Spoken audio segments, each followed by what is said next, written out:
On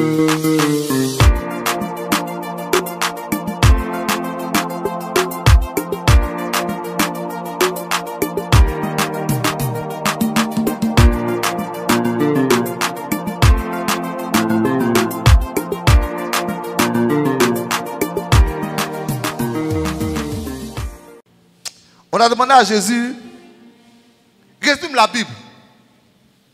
Il dit, tu aimeras Dieu, tu aimeras ton prochain, tu t'aimeras toi-même. Vous voyez, il y a une priorité que Dieu donne qui est différente de notre priorité. Ou encore, il y a un schéma que Dieu donne qui est différent de notre schéma. Les gens de ce monde, si tu leur demandes de faire un classement de l'amour par importance, ils vont dire, je m'aime moi-même d'abord. Amen. Si je finis par m'aimer moi-même, je vais chercher à aimer les autres. Si je finis par chercher à aimer les autres, j'ai aimé Dieu. Dieu n'est pas comme ça. C'est quand tu aimes Dieu que tu aimes les autres. Et c'est quand tu aimes les autres que tu t'aimes toi-même. Ce matin, on va parler d'aimer Dieu. Qui veut aimer Dieu? Qui veut aimer Dieu? D'abord, quelqu'un demandera, mais pourquoi est-ce que je dois aimer Dieu? La Bible répond à cette question. Hein? On dit, pour nous l'aimons parce qu'il nous a aimés le premier. Pourquoi on a aimé Dieu? Parce que Dieu t'a aimé. Amen. 1 Jean 4, 10. Et cet amour consiste non point en ce que nous ayons aimé Dieu, mais en ce qu'il nous a aimés et a envoyé son Fils comme victime expiatoire. Donc tu n'as pas aimé Dieu premier, Dieu t'a aimé. Il t'a aimé, il t'a tellement aimé qu'il a envoyé Jésus pour toi. La Bible dit dans Romains que Dieu prouve son amour envers nous en ce qu'il est venu mourir pour nous alors que nous étions des mauvais. Dit, à peine mourrait-on pour de bonnes personnes. Mais Dieu prouve son amour envers nous. Il n'a pas attendu que nous soyons gentils pour nous aimer. Qu'elle va dire amen à ça. Vous avez chacun son expérience. Hein? Voilà, moi personnellement, je n'aimais pas Dieu. Mais Dieu m'a aimé. Peut-être que tu es devenu, tu es né, tu aimais Dieu. Dieu était dans ton cœur. Moi, je ne connaissais pas Dieu. Amen. Je n'étais pas dans un environnement où on m'a parlé de Dieu quand j'étais petit. J'ai grandi comme ça. N'est-ce pas? Je pensais que c'était le matériel qui était important. Je pensais que c'était l'argent qui était important. Les plaisirs qui étaient importants. Mais je savais qu'il y avait un vide dans mon cœur. Mais Dieu m'a montré qu'il m'a aimé. Bon, je ne sais pas pour toi. Hein? Vous avez la Bible dit qu'à celui à qui on a beaucoup donné, il est prêt à donner beaucoup. Dieu m'a aimé, moi je veux l'aimer. Dieu m'a sauvé, je veux continuer à le servir. Il n'a pas regardé qui j'étais. D'ailleurs, quand je suis devenu chrétien, je n'étais pas un homme parfait. Qui va dire amen à ça? Qui va dire amen à ça? Dieu n'a pas regardé mon imperfection pour, les Anglais disent give up on me. Ça dit give up on ça, ça dit que c'est bon, lui là, c'est bon comme ça. On ne peut rien faire pour lui. On ne peut rien faire pour lui. Dieu nous a aimés à tel point. Regardez ce que la Bible dit. Éphésiens 3, 18. Que vous puissiez comprendre quelle est la largeur. Dites-moi la largeur. La longueur. La profondeur. La hauteur de l'amour de Dieu. Donc l'amour de Dieu est large. L'amour de Dieu est long. L'amour de Dieu est profond. Et l'amour de Dieu est haut. Il est haut. Je me suis dit, ça veut dire quoi ça? L'amour de Dieu est large parce qu'il est tellement large qu'il n'exclut personne. Amen. Dieu n'a pas un type de personne qui va sauver. Amen. Comme on chante chez nous ici, là, il y a un petit chanson, c'est en baoulé, non? Yamien, yamien, yamien. Bété va. Baoulé va. Quoi encore? Yacouba, blanc, chinois, grand, petit, noir. Dieu n'a pas un groupe de personnes qui veut sauver. L'amour de Dieu est large parce que tout le monde est sauvable. Amen. Excusez-moi de parler tout de mon témoignage parce que souvent mes amis de lycée disent, toi tu es venu pasteur. Toi tu es venu pasteur. Parce que nous avons la qualité de catégoriser les gens en sauvables et puis pas sauvables. On dit lui là il est un peu bien. Non, non, non. Dieu sauve tout le monde. Dieu sauve un brigand à la croix. Dieu sauve un persécuteur de l'église. Dieu sauve une prostituée.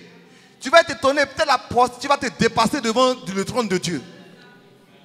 Elle va te dépasser parce que Dieu, son amour est large. Il ne calcule pas. Même le plus mauvais peut être sauvé. Que Dieu soit béni. Son amour est long. Ça veut dire quoi? Qu'il n'y a pas un moment où Dieu dit, tu es allé trop loin. Je ne t'aime plus. Quelle que soit la distance, il va te trouver. Alléluia. Quelle que soit la distance, il va te trouver. Il n'y a pas, tu es trop loin pour que Dieu te touche. Ce n'est pas vrai, ça n'existe pas. C'est un fait, hein? Et souvent je dis, quand on va arriver au ciel, on peut être étonné. Parce qu'il y a des gens que nous sommes sûrs qu'ils sont en enfer. On est sûr. Mais on va les trouver au ciel. Quel choc. Parce que c'est nous qui avons une limite pour dire après ça, non, non, non, non, non, non, non. Non, ça là, c'est non. Hein? Mais Dieu, son amour n'a pas de limite. Ça n'a pas de limite. L'amour de Dieu est profond. J'aime celle-là. Il n'y a pas un trou dans lequel tu es. Ou pour dire non, mon trou est trop profond. Dieu ne peut pas me trouver là-bas. Ce n'est pas possible. Tu te mets dans un trou jusqu'à... Dieu va te trouver là-bas. Je me rappelle, quand j'ai commencé le ministère, il y a une jeune dame que je suivais. Elle était une nouvelle chrétienne. Et elle m'a appelé un jour. Elle dit, pasteur, ça ne va pas. Il dit, pourquoi? Elle dit, vraiment, je veux rétrograder. Il dit, ah bon? Et elle me dit, ah, tu m'as aussi en boîte de nuit. Et vous savez ce que je lui ai dit? Je lui ai dit, c'est quelle boîte? Donne-moi le nom et te trouver là-bas. Le lendemain, après, elle est venue à l'église. Elle dit, ce que tu m'as dit là, ça m'a bouleversé. Parce que je ne pouvais pas penser que... Je croyais que tu allais dire ça, tu allais dire, tu fais quoi là-bas? Quitte là-bas. Mais tu m'as dit, c'est quelle boîte? Je vais te trouver là-bas. Le fait que tu étais prêt à me trouver dans mon trou, ça m'a dépassé. Mais moi, je suis un homme, hein? Et Dieu. Et Dieu. Dieu est prêt à te trouver dans ton trou. Il y a quelqu'un peut-être qui est dans un trou. Tu penses que son trou est trop profond. Mais laisse Dieu le trouver là-bas. Alléluia. Laisse Dieu le trouver dans son trou. L'amour de Dieu est haut. Parce que quand Dieu te prend, il veut t'amener quelque part. Alléluia. Alléluia. Dieu est un Dieu de destinée. Même si tu as pris en bas, il veut t'amener en haut. Dieu est préoccupé tous les jours par ton bien-être. C'est ça l'amour de Dieu. Donc ça veut dire quoi maintenant? Dieu nous a aimés. Qu'est-ce qu'il attend de nous? J'entends pas. J'entends pas.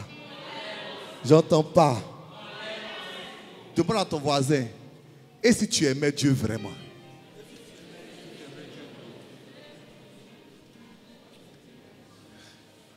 Je ne parle pas de notre semblant de tous les jours. Est-ce que si tu aimais Dieu vraiment? Donc voilà ce que Dieu dit. Il dit, pour savoir si tu m'aimes vraiment, il y a 4 critères. Si tu m'aimes vraiment, tu vas m'aimer de tout ton cœur. Si tu m'aimes vraiment, tu vas m'aimer de toute ton âme. Si tu m'aimes vraiment, tu vas m'aimer de toute ta penser. Penser d'abord. Si tu m'aimes vraiment, tu vas m'aimer de toute ta force. Tout ton cœur veut dire quoi? Ça parle de priorité. Ça parle de priorité.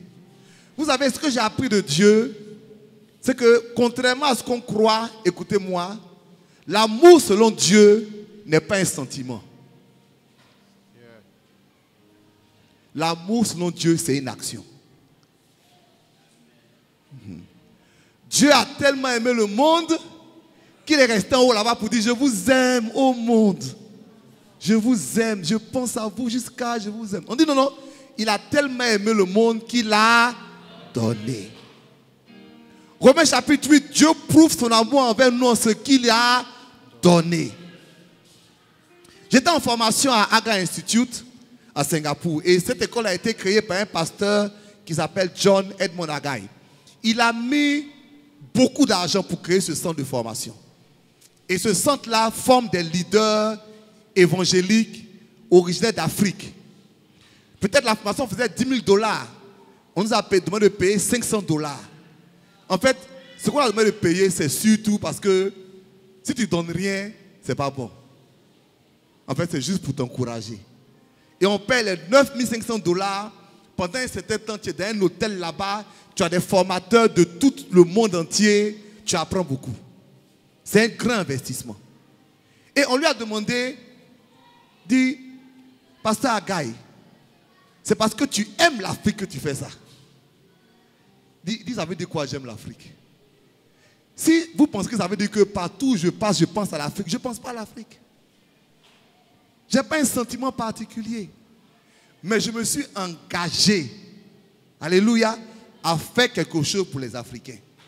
Et c'est ça l'amour. L'amour, c'est pas... Vous savez, on parlait des personnalités. Il y a des gens qui sont très émotifs. D'autres sont très calmes. Donc si tu regardes ça, l'autre est en train de pleurer devant Dieu, lui, il aime Dieu. Et puis l'autre est très calme, lui, il n'aime pas Dieu. Ça ne veut rien dire. Ça veut dire qu'il y a un qui pleure vite et puis l'autre qui ne pleure pas vite. C'est tout ce que ça veut dire. Mais à la réalité, l'amour, c'est une action. Dis Amen. J'ai rencontré un couple que je suivais. Et le monsieur me dit, j'ai eu 2 cas comme ça. Dans un premier cas, c'est la femme qui me parle.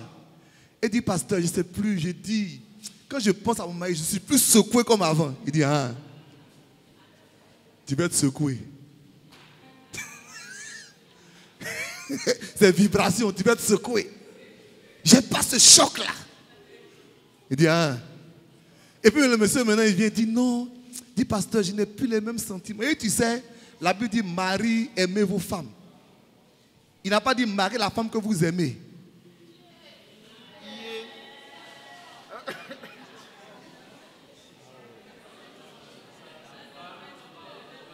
On dit, Marie, aimez vos femmes. On n'a pas dit, marie la femme que tu aimes. En d'autres termes, quelle que soit la raison pour laquelle tu l'as mariée, aime-la. Tu ne vas pas questionner ça aujourd'hui. C'est ta femme, aime-la. Alléluia. Car c'est plus qu'un sentiment, c'est une décision, c'est un engagement. C'est quelque chose que tu te dis, il faut que je le fasse. Il faut que je me décide. Tu sais, c'est comme aimer Dieu. C'est pas comme si tu sais dans ta vie chrétienne, tu auras des hauts et des bas par rapport à Dieu. C'est pas tous les jours Dieu va t'exalter comme ça. C'est pas tous les jours tu seras emporté par les choses de Dieu. Mais ça ne change rien à ton amour pour Dieu. Parce que l'amour, ce n'est pas un sentiment. L'amour, c'est une action. Qu'est-ce que tu fais? Et cette action-là, je veux la traduire en 4 choses. Dis avec moi priorité. Dis avec moi personnalité. Dis paradigme. Et dis potentiel. Pardon, on va reprendre. Priorité, personnalité, paradigme, potentiel. Je reprends. On dit aime Dieu de tout ton cœur. Priorité. De toute ton âme, personnalité. De toute ta pensée, de ta façon de réfléchir, paradigme. de toute ta force potentielle. J'explique. Aime Dieu de tout ton cœur. Ça veut dire quoi? On dit ceci me tient à cœur. Mais c'est pas ça. Donc, dire que tu aimes Dieu et puis Dieu n'est pas ta priorité, c'est problématique.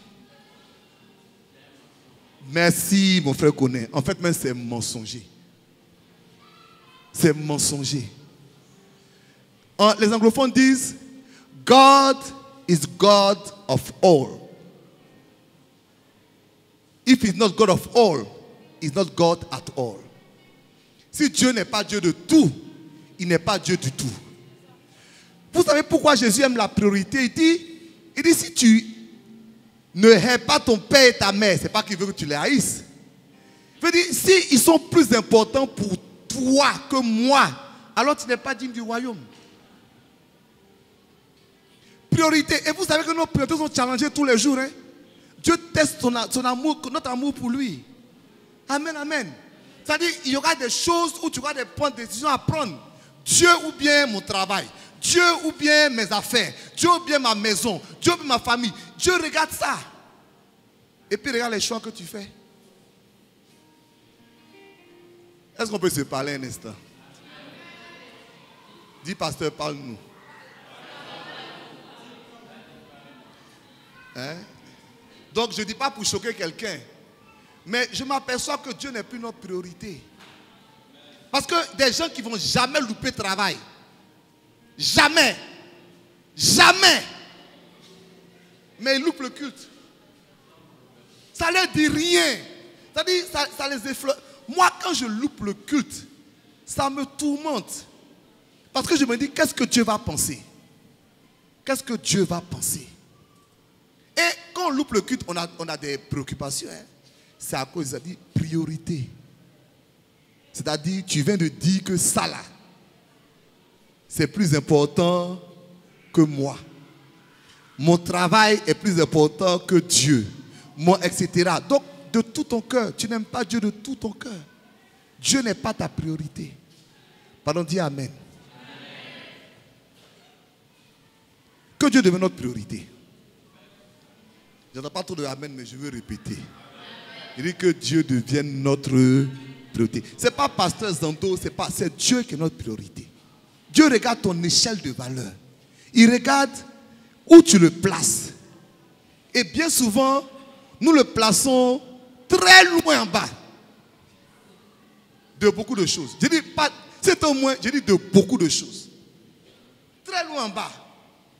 Alors qu'il doit être numéro 1. De tout son cœur. C'est pourquoi il a marqué tout. Le tout ici ne veut pas dire que tu ne dois pas aimer quelqu'un. Mais il veut dire que c'est lui qui doit avoir la priorité, les prémices de ton cœur. Est-ce que c'est le cas? Et si on aimait Dieu vraiment? Si on aimait Dieu vraiment. Il dit, j'ai dit priorité. Deuxième dit personnalité. Il dit de toute ton âme. Le mot âme ici, c'est psyché, c'est-à-dire c'est ta personne, ce que tu es. En d'autres termes, si tu aimes Dieu, on doit le retrouver dans ton comportement. Il faut dire Amen. Vous savez, l'amour pour Dieu transforme les gens. Oui, parce que l'amour pour Dieu va t'amener à changer. À changer. Parce qu'il y a des choses dans ta personnalité, nous tous, on vient et puis on sait que Dieu n'aime pas. Et quand on aime même Dieu, on fait un effort. Et regardez quelque chose. L'apôtre Jean dit, il dit la crainte n'est pas dans l'amour. Il dit mais l'amour parfait bannit toute crainte. J'ai beaucoup réfléchi à ce verset. C'est-à-dire, si Dieu en est à nous menacer, c'est parce qu'on n'aime pas Dieu. On ne l'aime pas assez. Si par exemple, je suis colérique, je suis jaloux, je suis... Quoi d'autre? Aidez-moi. Je sais que tu n'es pas comme ça, mais dis-moi quand même. Hein? Je dis quoi? Orgueilleux, méchant, envieux, cupide, menteur. C'est toutes ces choses. Ça nous arrive d'être toutes ces choses. Hein? Voilà, ça nous arrive.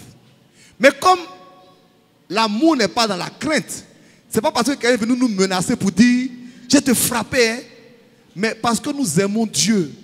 Nous avons cet effort tous les jours pour dire non, ça c'est pas bien, il faut que je change. Quelqu'un va me dire amen. Parce qu'il faut que je reflète Dieu en moi. Et donc quelqu'un qui aime Dieu, tu vois un changement dans sa vie. Quelqu'un qui ne change jamais, il n'aime pas Dieu, il ment. Il ment, il vient à l'église tous les jours, il n'aime pas Dieu.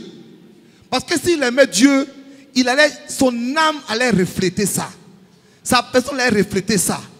Vous savez, on va voir ça dimanche prochain. Parce que l'amour est comment? Il est patient. L'amour est comment? Il ne soupçonne point le mal. L'amour est comment? Excuse tout. L'amour est comment? Il pardonne. Quand tu es un chrétien que tu ne pardonnes pas, il ne faut pas me dire que tu aimes Dieu. Tu n'aimes pas Dieu. Tu n'aimes pas Dieu. Vous savez, je dis en riant que j'ai rencontré un pasteur, un leader d'église, qui m'a raconté une histoire. Il dit, on m'a fait ça, on m'a fait ça. J'étais triste, je voulais même compatir. Jusqu'à ce qu'il me dise, c'était en 1956.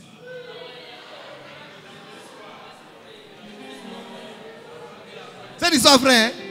Président d'une dénomination. Je n'étais même pas encore né. C'était en 2000, parce que c'était en 2019 et 2020. C'était en 2020 qu'il me disait ça. 2018 ou 2019. 56. Je me suis dit, Seigneur. En fait, vous savez, il était avec tous ses leaders. Hein? Mais j'ai eu une réaction mémorale. J'ai dit, quoi? Ça, je ne pouvais pas. Je n'ai pas pu me retenir. Tu es un enfant de Dieu. Tu es un pasteur. Tu es un leader. Tu me parles de quelque chose que les gens t'ont fait en 1956. Où est l'amour de Dieu? L'amour pardonne. L'amour pardonne. On t'a fait quoi et puis tu ne pardonnes pas? On t'a fait quoi? Moi, c'est un message que je parle. J'ai dit, on t'a fait quoi? On m'a trahi. On a trahi Jésus, il a pardonné. On t'a fait quoi? On s'est moqué de toi. On s'est moqué de Jésus, il a pardonné. On t'a fait quoi? On t'a insulté. On a insulté Jésus, il a pardonné. Je dis que qu'est-ce qu'on t'a fait qu'on n'a pas fait à Jésus? Et puis pour toi là, tu ne peux pas laisser. Et si on aimait vraiment, notre personnalité serait transformée. Un, priorité. 2, personnalité.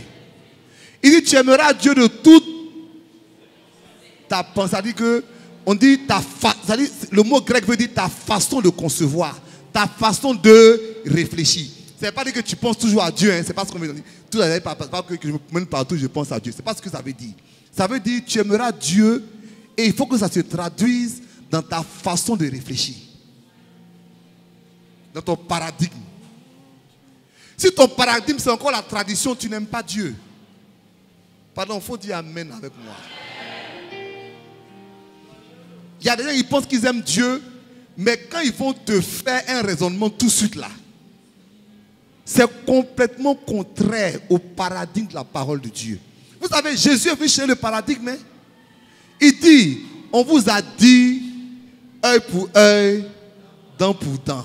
Mais moi, je vous dis, aimez vos ennemis et priez pour ceux qui vous persécutent.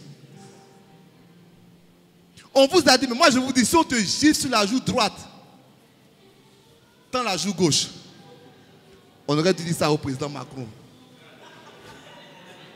Ah, c'est pour...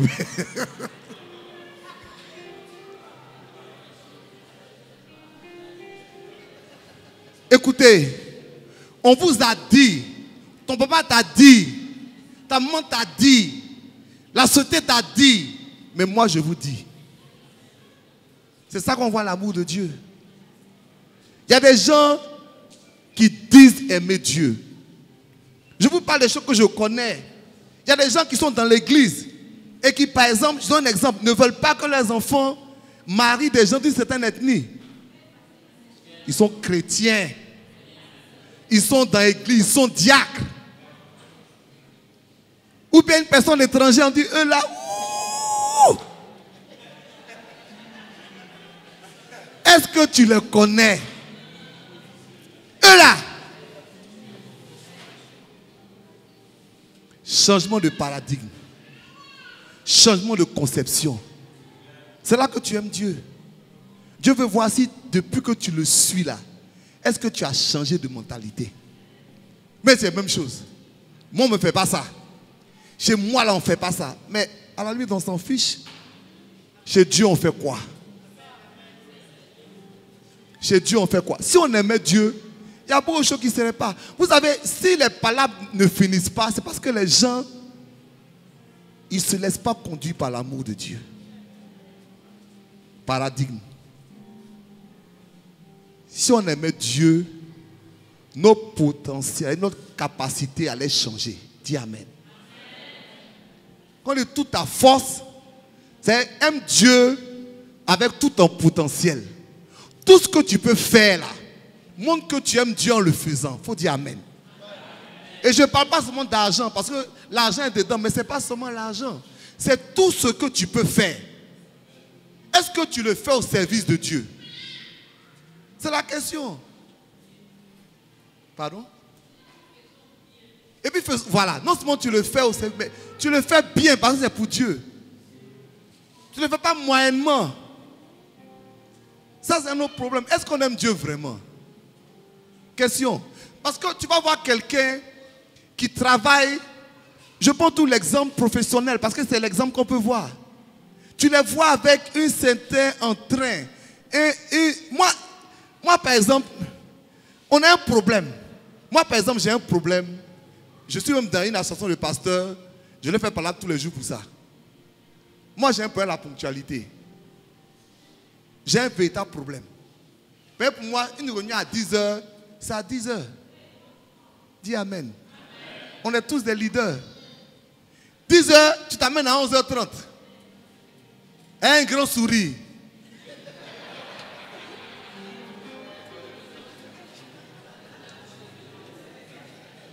Comme si de rien n'était. Ça, on n'a qu'à accepter comme ça.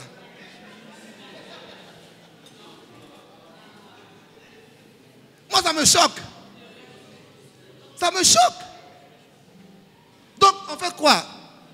Donc, Dieu te donne un rendez-vous. Comme c'est l'affaire de Dieu là. Tu viens quand tu veux, à l'heure que tu veux. Et puis voilà. Mais pourquoi?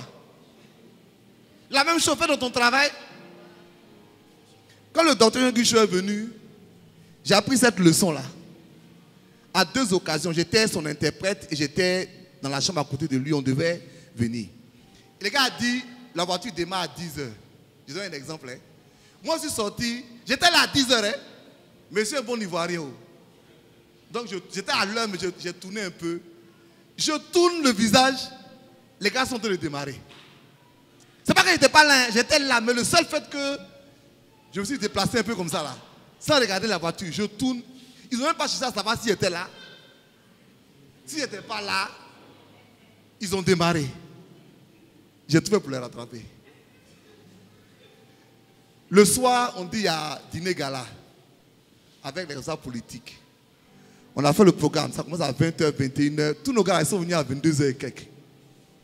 Est-ce que vous savez qu'à 21h00, Yongucho a pris la parole? Il y avait. C'est sûr, il a parlé à ce là à 22h net, il est monté, après il est parti. Tous les gars qui étaient invités, qui sont venus à 22h, quand ils sont venus là, les gars étaient déjà partis.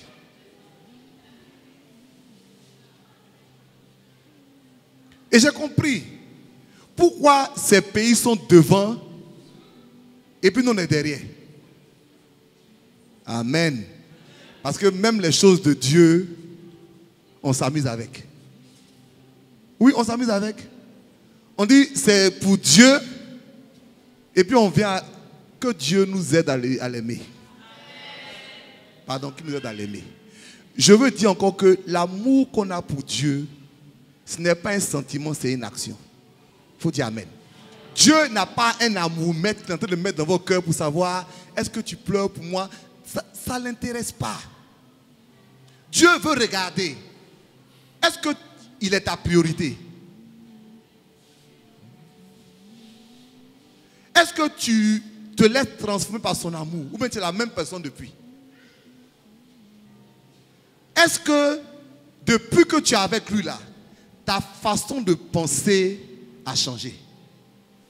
Ou bien tu es la même personne depuis 10 ans, depuis 20 ans. On prêche, mais ça ne rentre pas. Non, vous savez pourquoi ça ne rentre pas? Parce que les gens sont psychorigides. Ils viennent avec une façon de penser et ils ne veulent pas s'en départir. Ceux qui veulent là, Dieu ne va pas les changer, mais Dieu n'a qu'à les bénir. C'est ça qui les intéresse. Mais à la réalité, si on veut être compliqué, Dieu ne cherche pas à te bénir. Hein? Dieu veut te changer. C'est plus important que tu sois changé que tu sois béni. Parce que si tu es béni et que tu vas en enfer, lui fait quoi avec? Si c'est pour ça, mais va chez les francs-maçons. Ils ont l'argent, ils vont te donner. Mais si tu es venu chez Dieu, c'est que tu veux changer. Dieu veut voir si notre potentiel, c'est-à-dire si nous faisons, si on a l'argent, est-ce qu'on donne ça à Dieu? C'est une question simple. Potentiel, tu as l'argent, tu donnes pour Dieu. Ou bien tu gardes ça pour toi. Tu as un talent. Tu donnes pour Dieu, mais tu gardes ça pour toi. C'est-à-dire tu sais faire quelque chose, mais tu ne fais pas. Tout des coins où tu peux faire. Tu vois des gens, tu dis, tu sais faire ça? Oui, mais bon, comme on ne m'a jamais demandé. Ça, c'est un autre problème. Hein? Ça, c'est un autre problème. J'ai dit, comment moi je peux pour savoir tout ce que toute personne sait faire et puis demander à chacun de faire ce qu'il sait faire. Ce que toi tu sais faire, tout le monde sait ce que tu sais faire. Non, mais on ne m'a jamais demandé. Non, tu n'as jamais demandé. Mais est-ce que tu es venu dire, moi je sais faire ça, je vais être à la disposition de l'église. Je me disais à quelqu'un il n'y a pas longtemps, qui me disait, Daddy, mais si on organisait on a fait des sorties pour les jeunes. Il dit, mais pourquoi tu ne fais pas? Dis Amen. Il dit, est-ce que je suis jeune? Non. Hein? Non, ça dit les jeunes, non, ils parlent là. Moi, je ne suis plus dedans. Amen. Je dis, mais si tu veux faire sortir pour les jeunes, mais organise. Vois tes amis. Faites des cotisations. Sortez. Mettons notre potentiel au service de Dieu. On va tout être assis là et puis dire, lui n'a qu'à faire, lui n'a qu'à faire, Bishop n'a qu'à faire. Mais Bishop ne peut pas tout faire.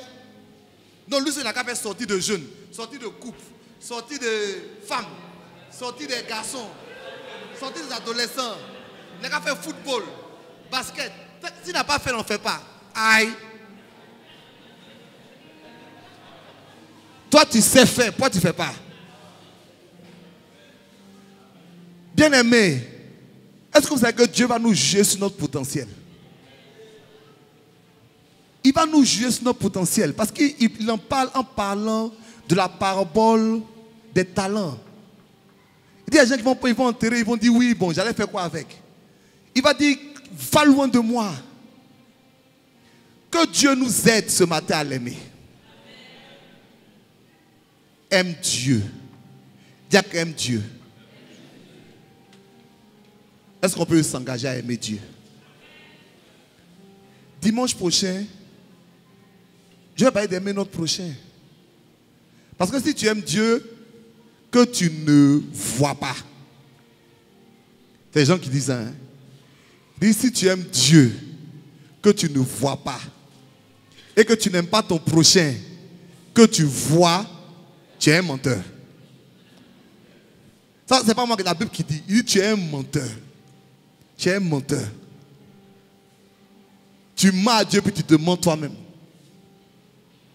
Dieu là.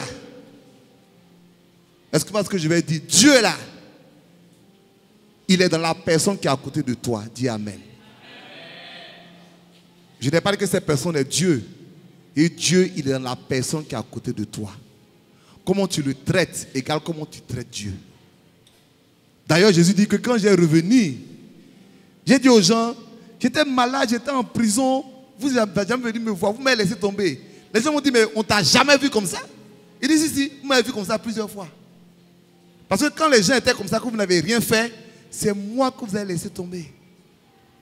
Est-ce qu'on aime notre prochain? Est-ce qu'on veut aimer vraiment? Est-ce que je peux conclure pour aujourd'hui? Dieu cherche des gens qui l'aiment. Pardon, dis Amen avec moi. Saül était un grand roi. Mais Dieu a remplacé Saül par Daoud. Celui qu'on appelle David ici. Ça veut dire celui qui aime. David n'était pas un homme parfait. Il a fait beaucoup d'erreurs. Mais Dieu l'a toujours béni. Vous savez pourquoi? Parce que aimer Dieu est plus important qu'obéir à Dieu.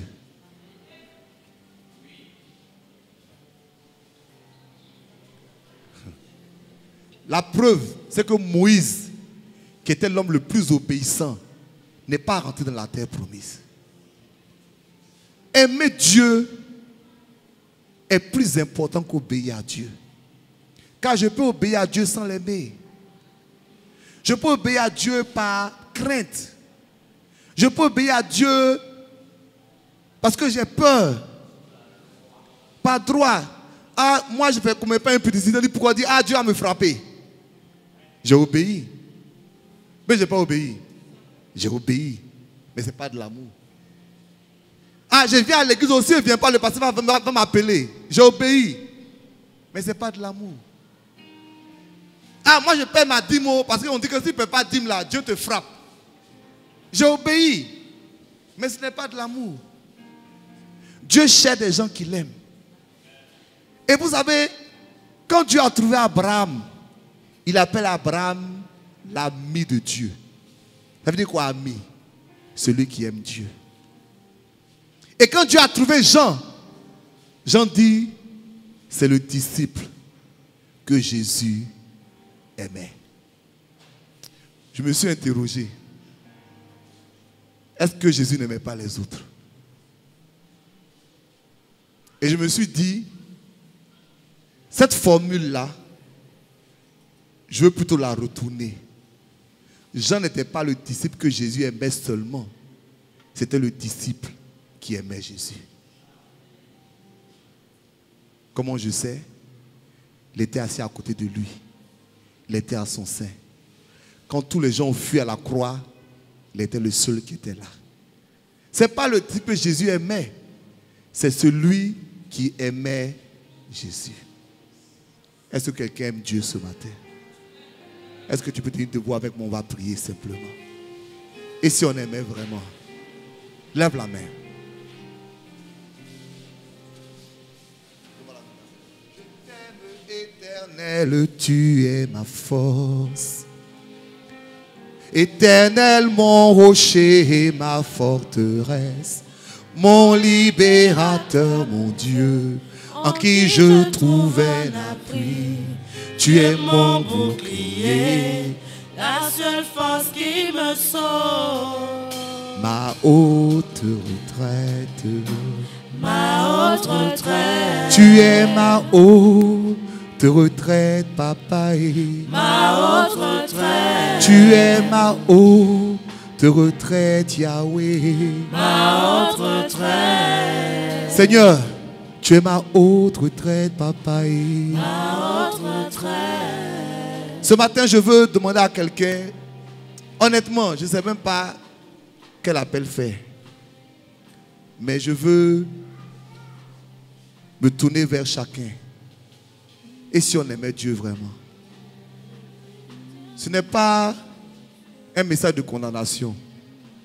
Parce que quand je parle de quelque chose, c'est nous tous on est dedans. Pardon, dis Amen. Amen.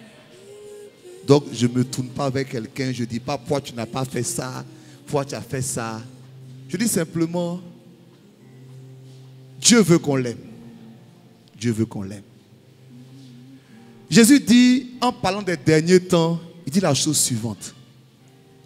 Il dit parce que l'iniquité se sera accrue. Amen. L'amour de plusieurs se refroidira. Donc on est dans une période où il est de plus en plus difficile d'aimer Dieu. Amen. Parce que notre société est construite de sorte qu'on n'aime pas Dieu. Il faut dire Amen. Amen. C'est-à-dire, elle met une pression sur toi, de sorte que ton amour se refroidit. C'est-à-dire, tu dis, j'ai fait de Dieu ma priorité, mais la société va faire de telle sorte que tu vas être obligé de challenger ça. Amen. Tu veux venir à l'église dimanche, c'est là que tu n'as plus de servante. Je ne sais pas si tu comprends ce que je veux dire. C'est-à-dire, ce que tu voulais faire, les challenger au jour le jour. Amen. C'est là que tu as un problème de transport. C'est là que ton enfant est tombé malade. Donc, c'est vrai que tu veux de Dieu ta priorité, mais la société est en train de te challenger. Tu veux que Dieu change ma personnalité, mais chaque jour, tu souffres de plus en plus de blessures émotionnelles qui font que tu voulais bien changer. Tu veux ne plus être en colère, mais les gens te mettent tous les jours en colère. Est-ce que je parle à quelqu'un? Tu veux pardonner, mais les gens chaque jour te blessent encore. Finalement, tu dis, bon, ça c'est bon. Tu abandonnes, et puis tu décides de rester, et puis là tu commences à dire, moi-même, non, je vais rester comme ça. C'est bon. Parce que l'unité se sera accrue. L'amour va refroidir. Parce que tu veux bien que Dieu change ton paradigme. Mais partout, tu as un autre paradigme qui se pose à toi. Quand tu dis non, mais Dieu dit de faire comme ça, il dit non, toi tu es bête. Voici comment tu dois faire. Et puis chaque jour, tu as l'impression que c'est leur paradigme là qui marche. Tu es challengé. Tu veux bien mettre ton potentiel au service de Dieu. Mais tu as essayé. Et peut-être on a abusé de toi. Mais tu as essayé. Tu n'as pas reçu ce que tu voulais. Comme l'iniquité s'est accrue, l'amour se refroidit. Mais est-ce une raison pour que nous perdions cet amour? On va prier. On va dire, Seigneur, aide-moi à t'aimer. Dans mes priorités, dans ma personnalité, dans mes paradigmes, dans mon potentiel. Seigneur, aide-moi à t'aimer. Je veux être un homme, une femme qui t'aime. Je veux être un homme, une femme qui t'aime. Je veux être un homme, une femme qui t'aime.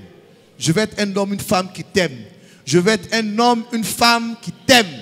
Je veux être un homme, une femme qui t'aime. Fais de moi un David. Fais de moi un Abraham. Fais de moi un Jean. Bénis ma vie. Bénis-moi au nom de Jésus. Amen. Sois béni, bien-aimé.